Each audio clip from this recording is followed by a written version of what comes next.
Pathian Pakla kan Saka te pato kan sa lam Tusun te pato kan lam mga Pathian Pakin te Pathian Chol Boy kan lam mai Tunani Sutian Tujuan Silai te anani base ani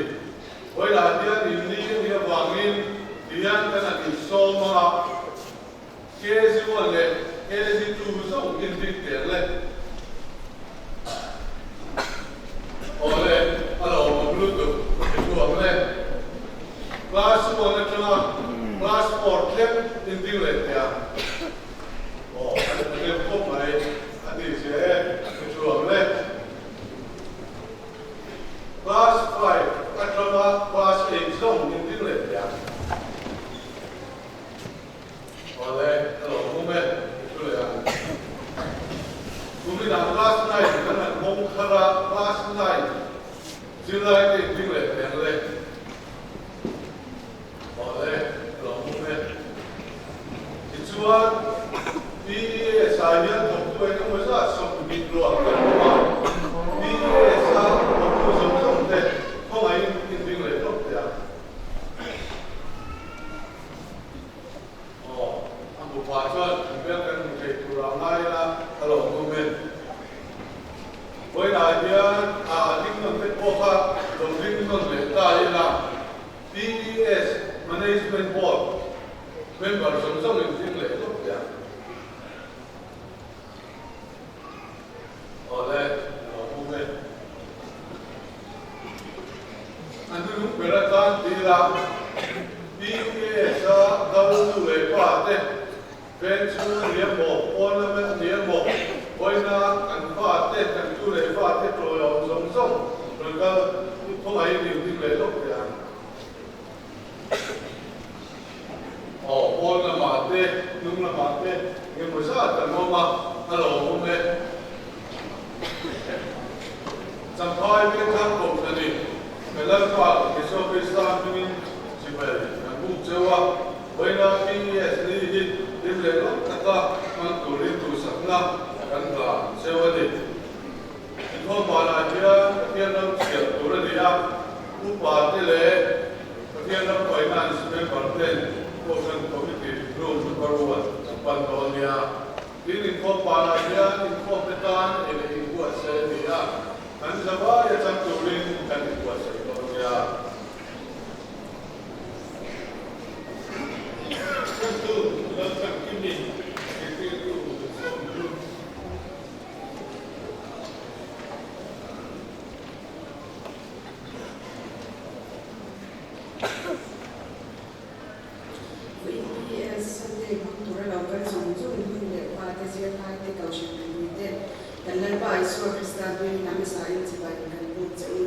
Pathian tu lau mai sang sa member za sumti baria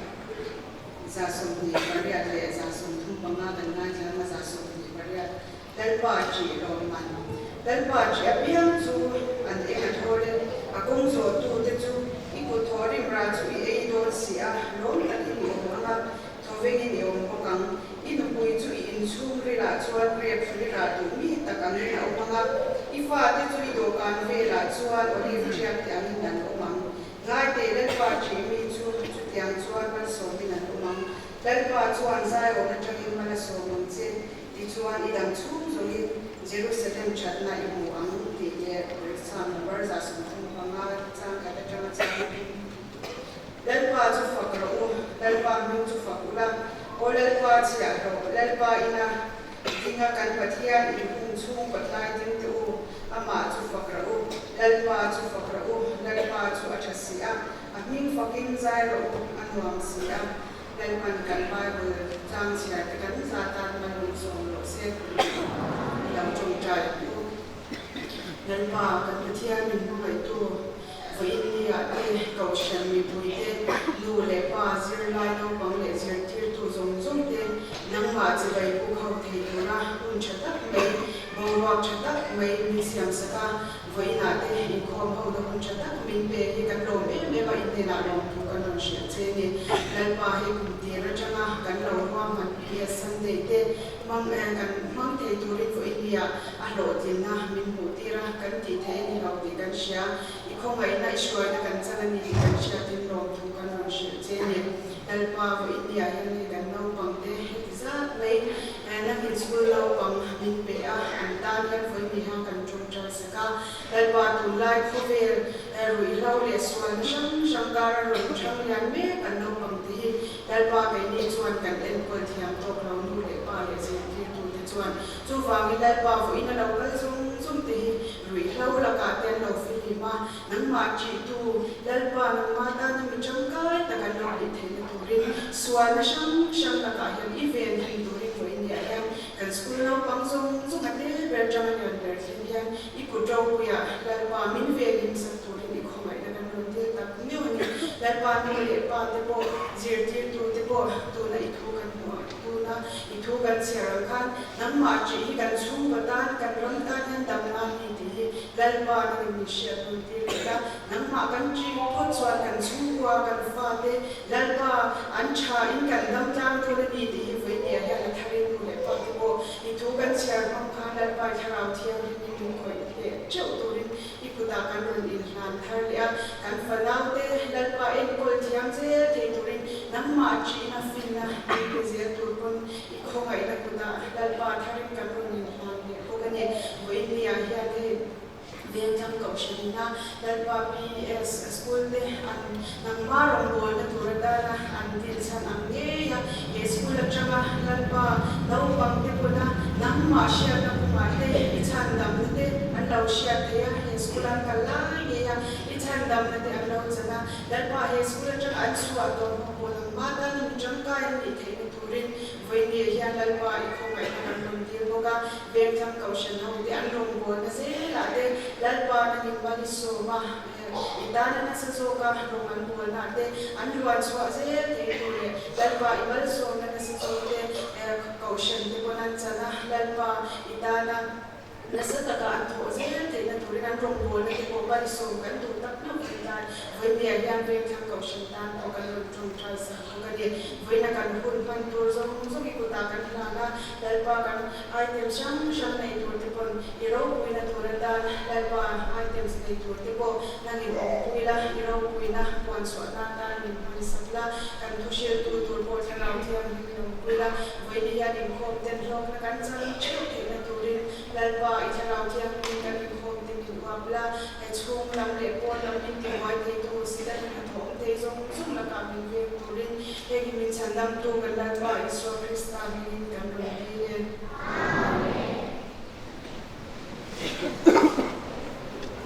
Kan program kadang bidang lam lo din in pagkatsal bidang lam sai ya principal ko tha lam dang dia ani dia ko an pe sa sela kadang bidang lam lo din tuna principal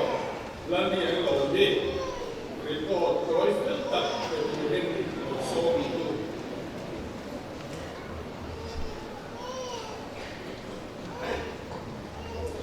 Voina muni khop song te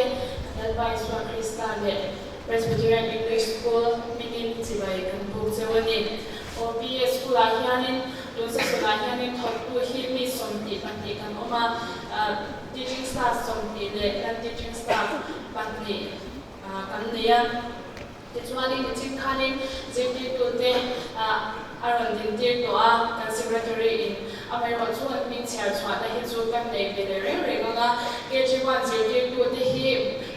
baby health of omile please mana sang ten ni a KG2 jeti tu te hi bala son chwa ile lal pui ten ni a class 1 jeti tu hi la be mangai suani le roaming dula roaming thangite ani a this one class 2 jeti tu hi mal som dongi ani a class 3 jeti tu hi la mangai suani fan ani a class 4 hi dula mu than twang ral te ani a class 5 homeroom teacher hi sarf panhira ani a class 6 homeroom teacher hi tangwa pu KMS Liana ani a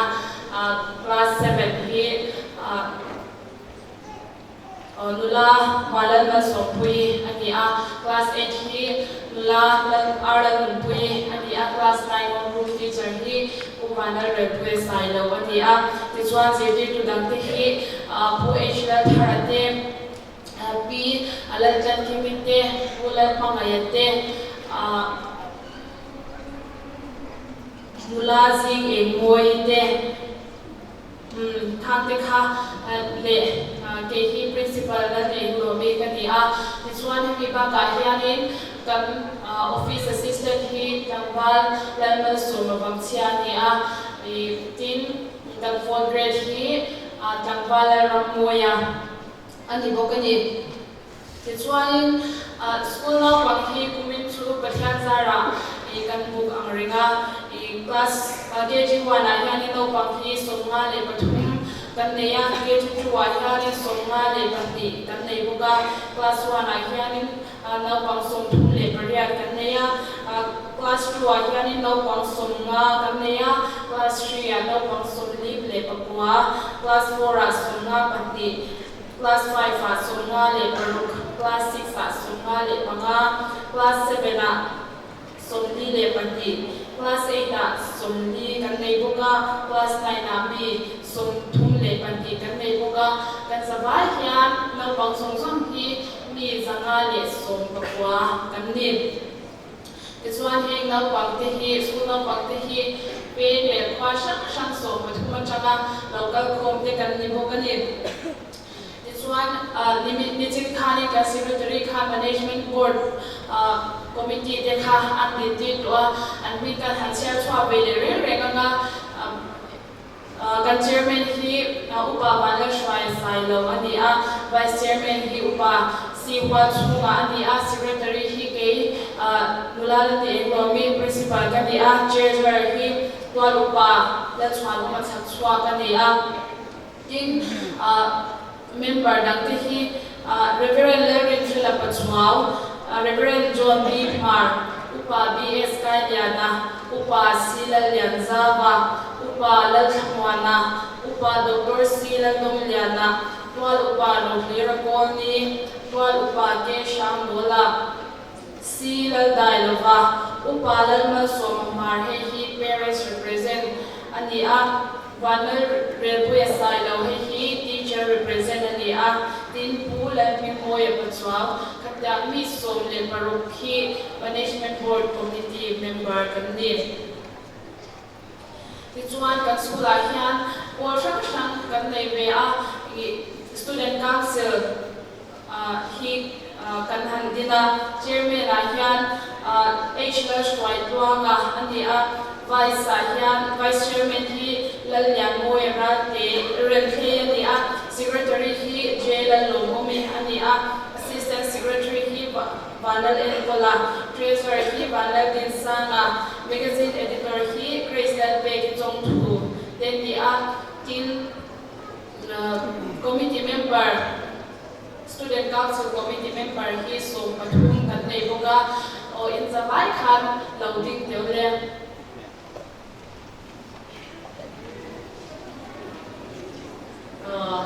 alo ome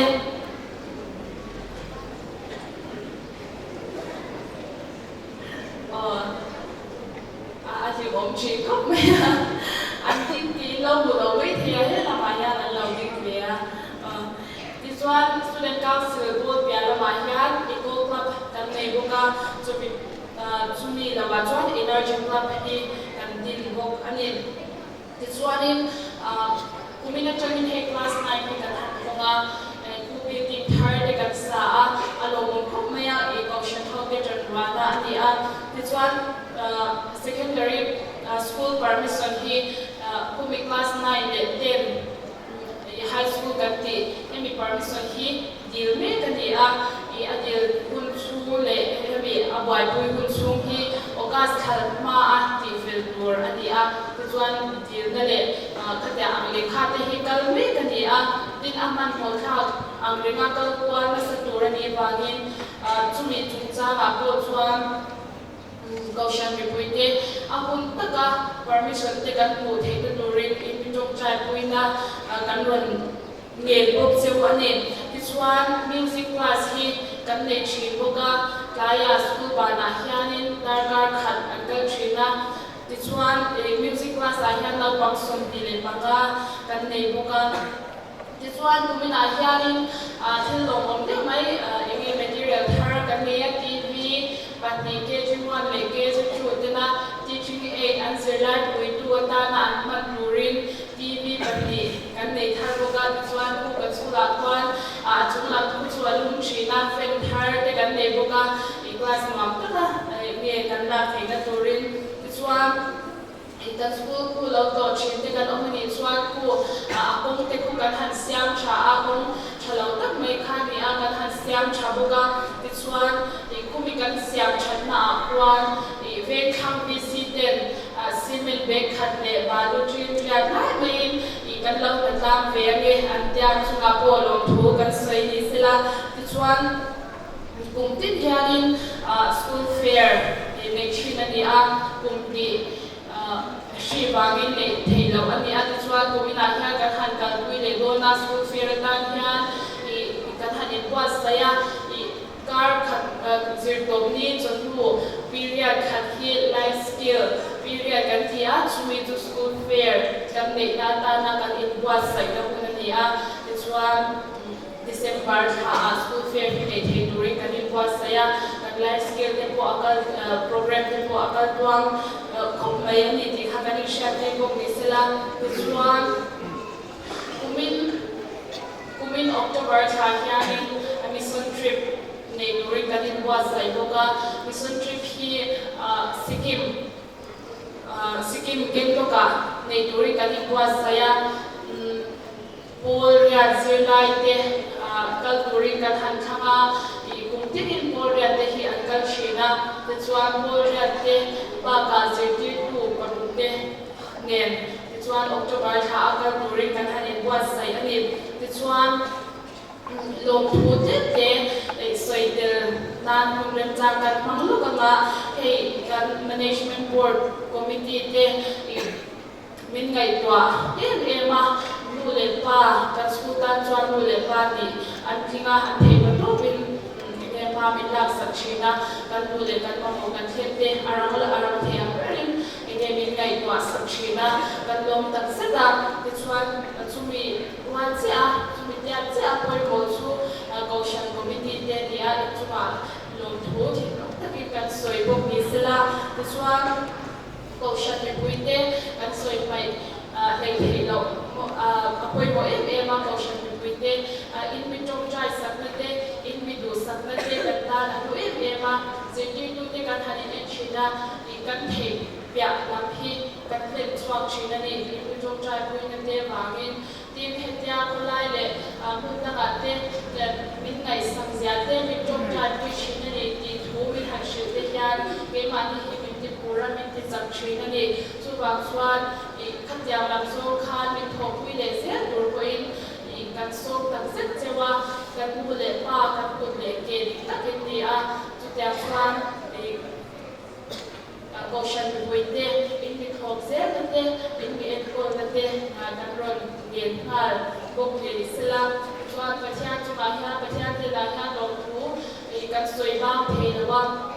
ke ni zeti tu te chuan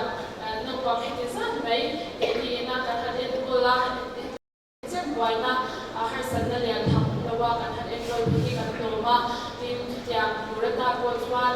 mi to cha chu la min ti pui duri kan ha so le zel bok chewani e ha kan report hi ase report tu tam ta ko ma lo tu so tu te ko ma ro chu ka an ti kha le ta ma chu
ya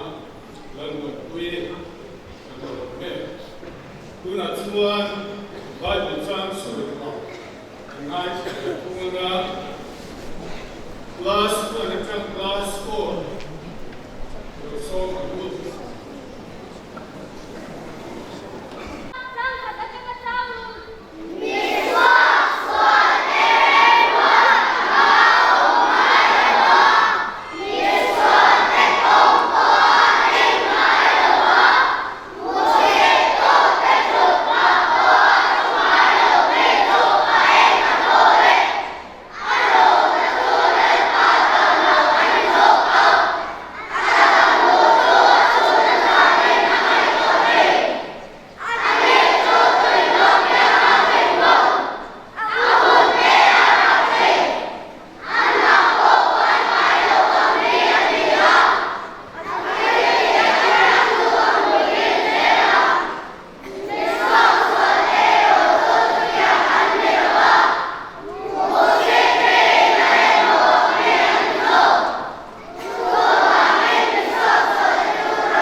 ha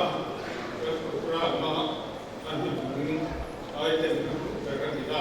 jadi punya kan more na maro tu dia kalau satu kita dan saya mai na tujuan dan itu referan lari ke betul dia pastor dan so mga ani dia kan ko na in selam agen so sukan surai kamar supaya kamu komen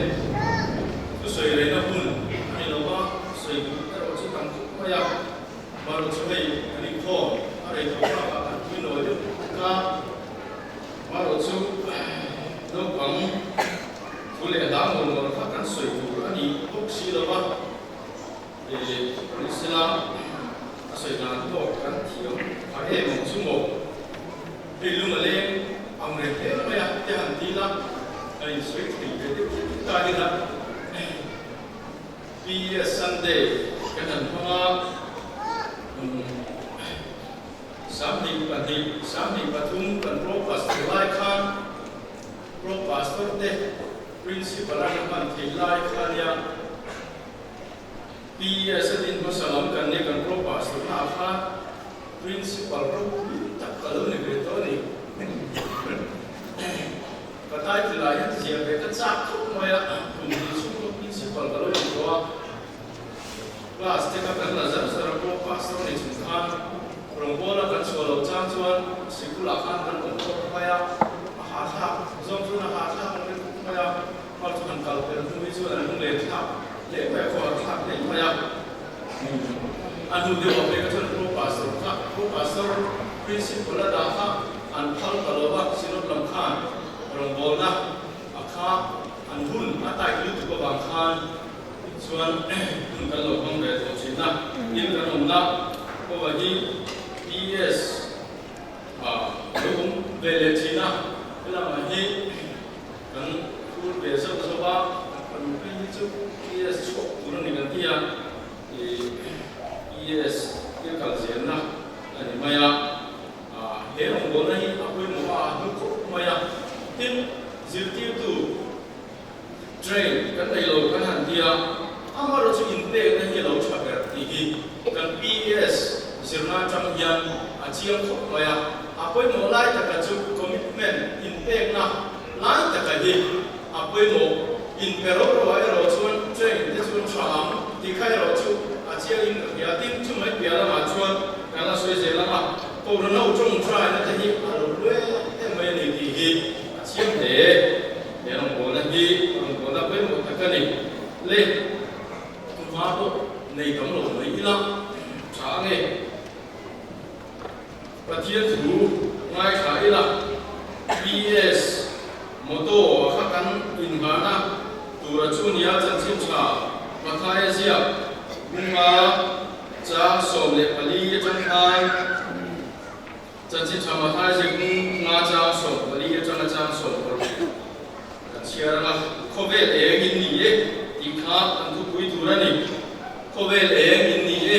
no ponte kok kan sabain kovel kan ni. Dia kah kan sui kumani. Janji sama hai jeng ngajang so pa, beli jangan ngajang. Kovel ini lang si pokok juturu kene lo. Ni kon bar hari friend moen dalai lo. Danan zo anda zo chi ichuan inchunga ni zong ai chi jiang ko kin ine chumi mi tuin e ose chuti chuan in thil ti chakte an huanga in pa banami an choi moi theyang mal so na dil ni chong try tu ola pa voina pi Sunday kan man me ka khobe e kan ni na ang ne to ho do na ade berjamalan berhengin kan tiap pak toka kovel kan ni bete midang te dura posena komako na kan ne bete nangin inisiatif chawang che juta kan mo kun chak te den chaw zel te du chuan I thu in nangin kan pak tok chawa min fui thar le ang che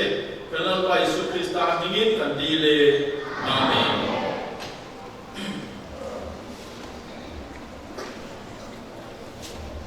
Masa sabera chuan khovel eng kan ni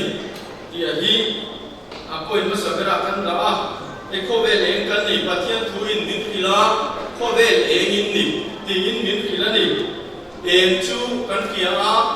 lim na te thamwa na te a chalam khoya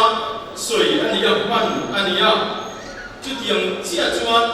eng opposite eng le lam ma chu chu thim ani thim me ro chu thil chalo lam soina manania sual te thil chalo te thil ngom lo te soina manani ti chuan khove la hian thil tha then turin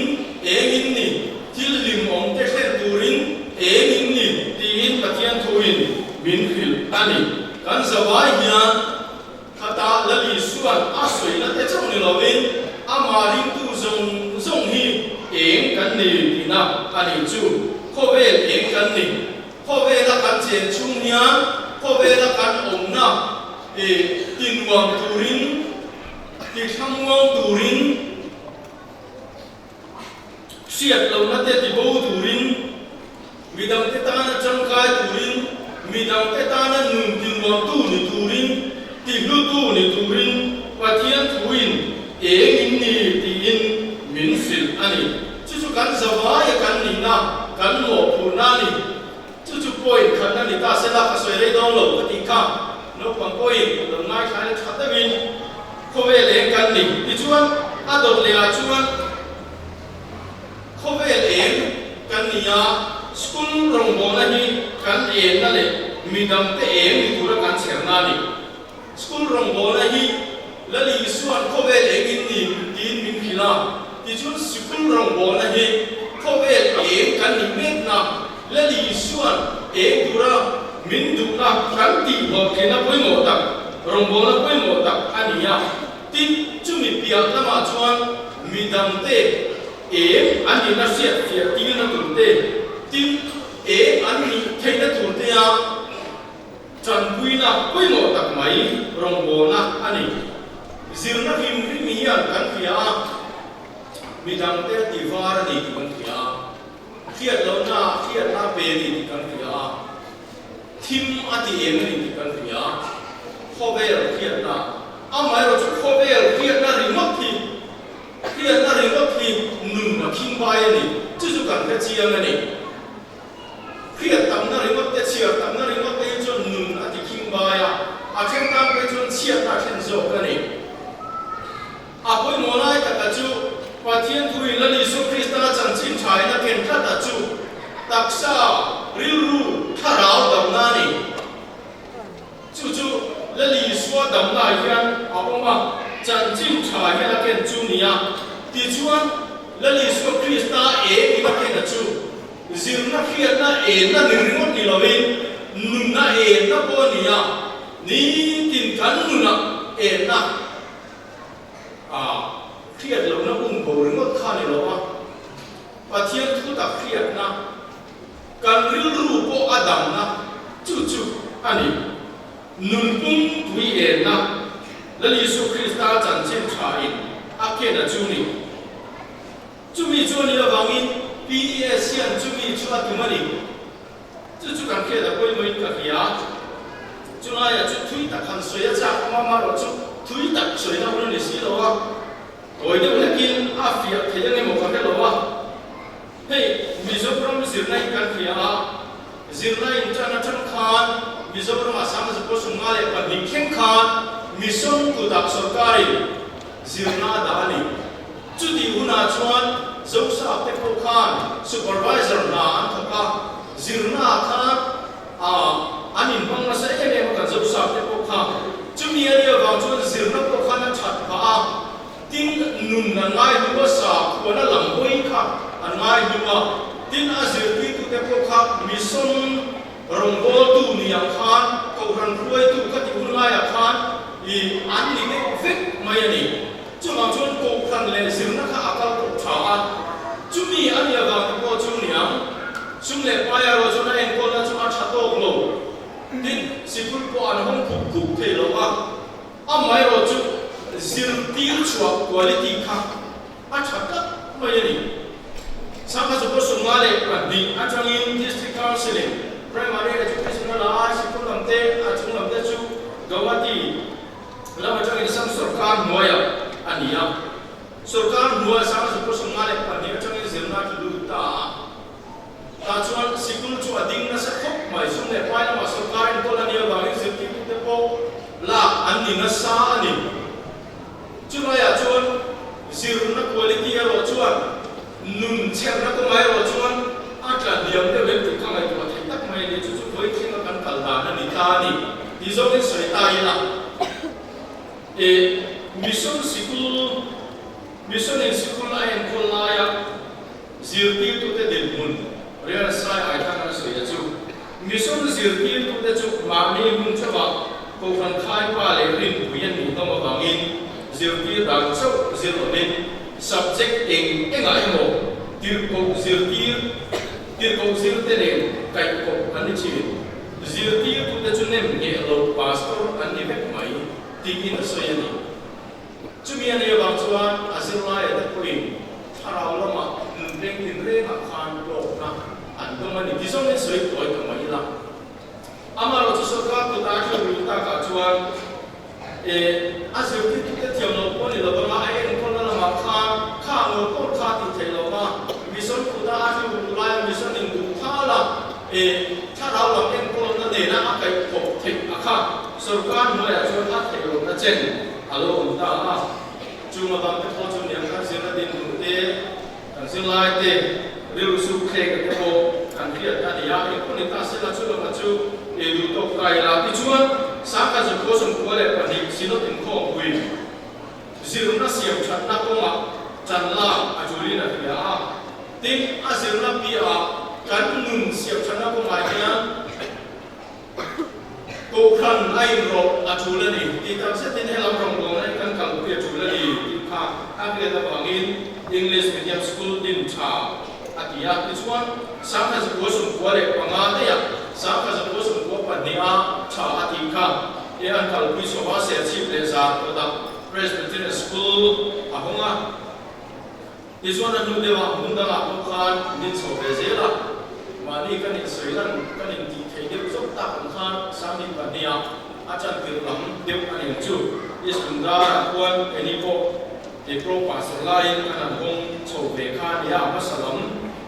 ani be pha ka heti la ai chuan PS manual tuna kan le yang ko hi malin engma manual po ala om chuang lo ba manual ko kha ka riat ne ma chu keima siam committee kan approve program committee in min approve sak kha ni maya ka siam ko do pui centenary tuna ala om re na ko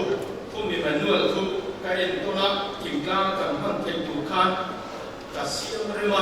siam cha chu chu kan approve kha ni maya chung bel chu alania chu tiang no nok chu kan kala tu nai ro chun phong kim takin chang tung takin eng kim aom ta tin PS ko tam tak thok mai mun sang sama kan chor than kai ta e ba elai ko sin war jubilee ni kuma khan kan lo khania kan school champai den khang PS ko chu tiang chu kan den mun alo ni ta alom le mai pathian kai ko no ku ta kan do ma ti chuan he sinodina sikul angai koi mo na chang le athil tum ka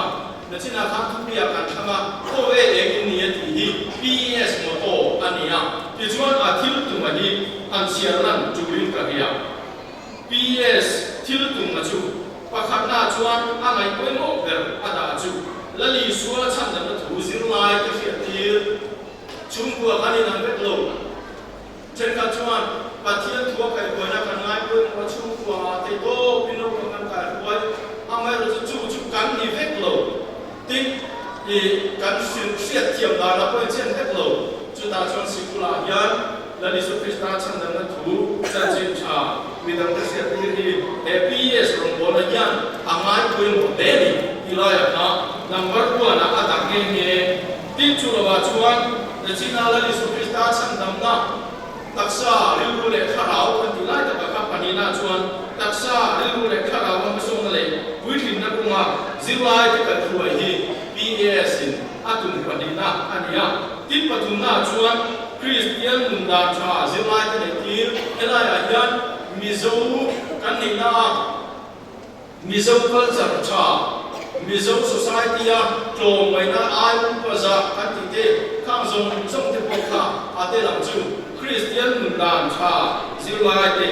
tir tin chu mai chu ni lo khwa le tui cha ni tu ra zilai te po sai min man ka khwa le ya NGO ate tlom mai po la mi chang kai an ni the na turin tin chu lo chuan tai ma tu le in to del tu ra zilai te po sai tin adol ya chuan mi zo ra ma zir na chale en tum ka siam tu ra chan la ani zir na chale en tum ka siam tu ra chan la tin adol pe ra chuan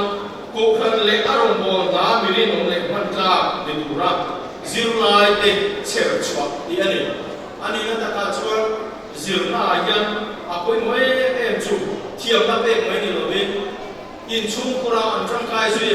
nu le ta pa te tan mal som na ni khot la an chang kai ram ta an chang kai an chen fa ko me ti la hi apoi mo ni chung ma chang ka pa la kan ni ni chu kan chiam ka ma ni chu kan ka pa la ta mai chu eng ting nge kan khom puyang ti hi sino ti na PES adin na yan ngai to na se yen ta ka chu ni chu ma chuan he PES hi akal se la ni ti la hi kan ni lu wa ni ta se la chu ta chuan dua di lo thin thai ani mo do ba a to pe ra kan se du chu cha na ho na cha pe mo ta ni cha na ho na cha pe mo ta ni kan ram din mun kan ti a PES thil tum ni a pe mo e mo ni ko kan ti a ru zu le ru lo ba na jang ba ni ti kan nun khuma kan khowe kun ton me ka yan in zir ti na cha pe mo zir na cha kan mo thiam na mi chon ka zirlai kan ko se a poi mo ni ti kan fri ha ko khana po mi man ka kan mo zela ni ti kan fri ha chuma ta chon PES yan da tho atu ni ya chuma chon chan ho na cha kan mo ni ti chuan he ti chen hi e ve kham ko khan no ya PES a ko yan kan lo chang ho to thei to pin chang ho zela mo ti in we na yan kan in so ma ni he ma chan ho na yan zir ti tu te an poi mo khop mai tin chu ni tiat chia chuan a ko ran na ho te ko kan poi mo a ko ran mai a chuan aran tu ko ran an poi mo a managing committee a poi mo a tin trong cha na ne mi bui kan chan na chu lo kan le pa kan chan na chu la tin zir lai te thei to pa an chan na chu lo chu mi chan cha na chang lo chuan lo khin na ong thei da ta do chuang lo kan tum le chuan na chu ko ve e mi tu ra pa thian in min ko nei kan ti lo khin na tu chu kan chan na ho na hi ni thei to pa kan ri ru kan tak sa kan in pe na me pia na ma tha la lo ma kan chan na ho na lo chuan he lo khin na ong thei do lo ni ki ki a thei to pa kan chan ta se lo poi mo voi ni ya he la ya kan kan kho chan he kan no pang te voi na no pang te te a chen chu lian deu te ni a chen chu ke si wa le chu te ni ya ai kan kho ta ni ma na ni kan ya kan ram in ma na ni ya kan to kan in ma na an ni ko ka kan chung ko in ma na ko ni ko ka ni chu ma chuan chu kan in ma na chu in ma ra ka ani the na tu rin i chang ho ong hiam sikul rong bo ra kal jam yan te in voi ni ya yan kan in so ma ni ram khara po ani na tak tak a chuan sikul hangin rong kan bola zir ti tu tha tak tak kan pe ya te to pin tha le chung ngai to na kan se ma ke ma ni an bi zo chung ma e ma ti nge ngai to na kan se lo an am feeling zo ke ko ya ngai to ang mia ram thar chu kan ni lo amai ro chu chang chin cha ko ve le mi tu ra ke ma ni tu le fa te nge kan thi sen zong kui ta nge si na kan rong bo na an lo ni chuan cha nem ngai ki ana ni te to pin ela ma hian i chang so so wang un ko ve len kan za ba mai hian kan ni ya chu chu kan mo khu ta ni pa thian ni na thu mal so se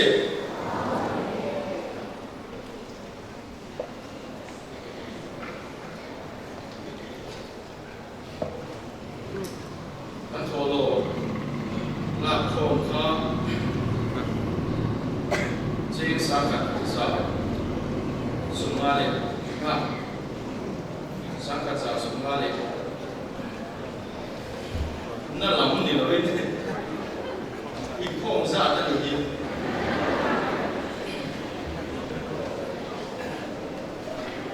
ai ikhom follow pura kan ngai mo ta ai ikhom sa ta hi sangkat sa sumale ta ni le paling khom bang do na nga ano rin lo sa ba para sa Kristiyan ko ng bersama so pagkakit na si kasama ng lengla sunglam sa ano ya parum na ang ay ko yung tanin leng sa Kristiyan ko ng bersama so pagkakit na patiyat ko lecho mo na sa rasa zorong so dai kan ko niya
Hiền của ngày